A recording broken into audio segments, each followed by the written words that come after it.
మీకు సాక్షి ఇంకొక మాట చెప్పనా?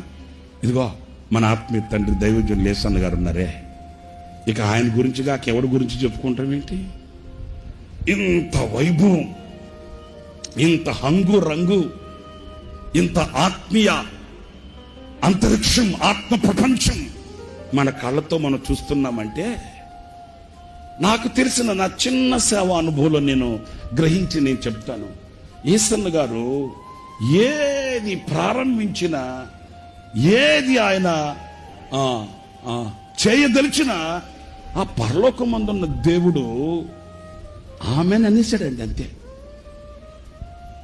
ఆమెను అనేసాడు, ఇక అంతే. ఆయన ఏది ప్రారంభించినా అందులో ఒక 100 ఫలం కనబడేది. ఏది ప్రారంభించినా అది క్రైస్తవ లోకానికి ఆశీర్వాదకరంగా కనబడేది. ఏది ప్రారంభించినా అది సఫలమే కానీ విఫలము అనే అనుభవమే లేదండి. ఎందుకని? ఒక్కడిగా నిలిచిన ఒక సేవకుడు ఇన్ని లక్షల మందికి ఆశీర్వాదకరంగా మార్చబడడానికి గల కారణం, ఆయన ఏది ప్రారంభించినా ఆయన ఒంటరిగా ప్రారంభించిన వాడు కాదు, దేవునితో కలిసి ప్రారంభించాడు. ఆయనతో కలిసి అడుగులు వేశాడు, ఆయనతో కలిసి దీపం వెలిగించాడు.